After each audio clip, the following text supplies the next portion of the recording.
Are you ready? Welcome back, everybody. We're gonna do some scale. So we're gonna address issues of scale, bigger customers. We're gonna start with small scale. We're gonna work our way up. Okay, basic. So the first thing is we're gonna first start with the pass line. So let's say we're at a $100 maximum bet table, $5 minimum, $100 max. Not a lot of those, by the way. I'm just using it just as an example. All right. Hey, actually, before we get there, let's talk about all these checks here. So whites, grays, and blues are going to be $1, right? We know reds and greens and blacks are $5, $25, and $100. All right. There used to be one casino not too long ago where this was reversed, and they finally got real with life. They were in Irish-themed casinos. They would do it a little backwards. But anyways, no longer. The purples are sometimes referred to as Barneys. Everybody remember Barney? I don't know if you guys have kids. If you had kids back in the 90s, that's all you heard, that song. Yeah, how to get your young kid on the lap. And yeah, anyways, let's not go into that. All right, and then we have a yellow banana. So they're referred to as bananas very often. Remember, this changes. Some casinos, do something different. As you start getting into higher limit checks, they'll have more elaborate designs and colors, things like this. But I worked at a casino where whites were 1,000. Whites were 1,000. A few places actually have had like white base checks, not yellow. But anyways, 5,000s are typically chocolates or some kind of purple chocolate, deep brown chocolates, but a lot of places it's called chocolates at 5,000.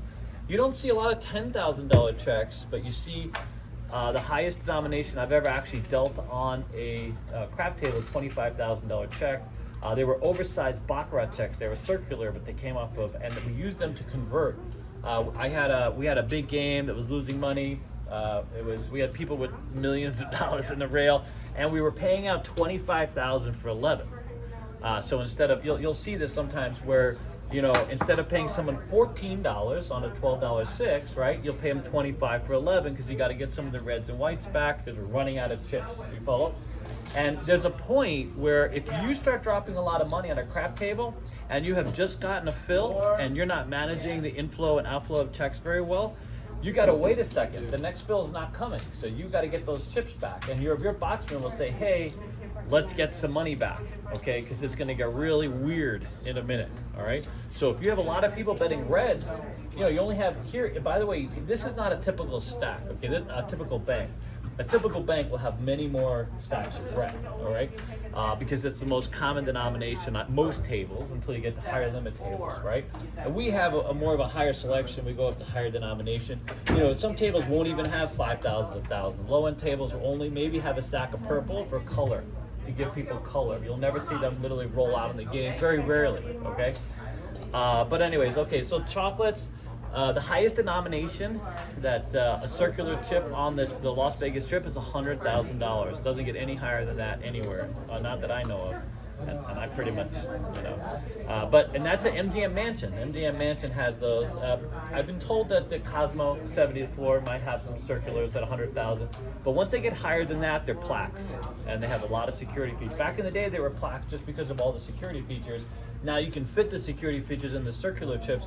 If you go to Resorts World, for example, every single check has a security feature installed, but many older properties don't. It's just old checks. Okay. But it'll take a while for you to move up the ranks, just so you know. But that's how dealers refer to them. So chocolates, bananas, Barneys, blacks, greens, that kind of thing. Okay. All right. So let's talk about the mechanics, a little bit of the mechanics and how we get these checks. So as you know, like if you guys deal blackjack and you've been on a higher limit blackjack table, a lot of blackjack tables now have plastic covers over high value checks that have to be removed. Some of them you have to have a supervisor come over and quite literally remove the tube, give you access to those checks. They don't want people reaching in and grabbing them, whatever the case is. Obviously, a crap table does not have that kind of feature, all right?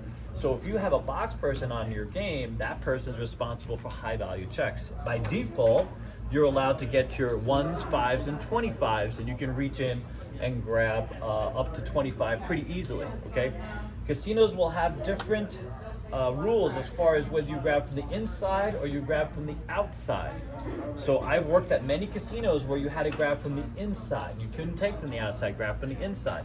And every one of those casinos had a working box person. So more casinos where they have a working box person that can manage the bank, you can pull from the inside. So just know that's a nuance. So depending upon where you work and how they view security and game protection, you might have to pull from the inside. That means, you see, where I'm gonna have my last red here, when this red comes out, my next stack is here, okay? And I pull from the outside, or the inside out, not from the outside in, okay? So know that that's a thing. Most casinos you pull from the outside in, okay? Not from the inside out, but that will change, all right? Now, your ability to handle black is going to depend on what casino you're at.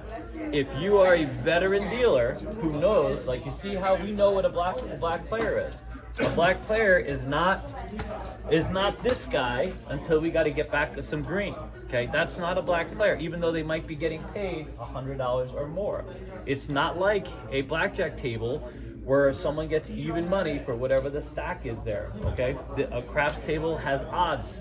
All right, and they need these checks to play. All right, so we don't color them up, and casinos don't like to color up people if they don't have to, because guess what? They put them in their pocket. You know, if you start calling up to someone to Barney's or $500 checks, they're gonna squirrel them away.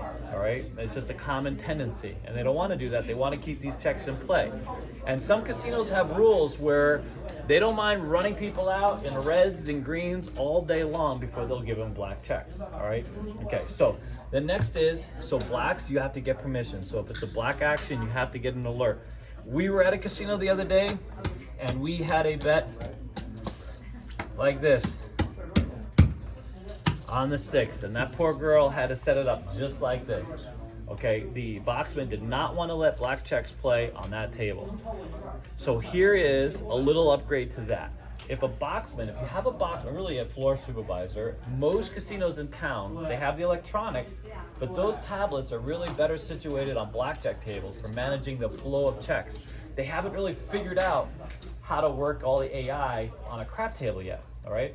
So you'll see a card, by the way, and this is where they lammer up the drop. So a box person will typically keep a soft count of what's going on, what's being dropped onto the game as cash comes into the game. So you'll see 420s, 400s, a 500, right? So 420s, and then once they get the 20s lambered up, they'll do 100. Your casino will show you this, okay? But you'll have denominations. They're not for markers. They'll have a set of lammers so that they can keep track of the drop on the game while they're sitting box, all right? Because a boss will come up to them and say, hey, how much do we have in the can? And you'll be like, I got 4,500 in the can. You can do a soft count at the bank and see whether the game is winning or losing for that shift. It's not supposed to be an exact science, but it helps the shift boss or the pit boss kind of gauge, you know, where they're at, you know, what kind of action they can take. You know, it was interesting. I was at the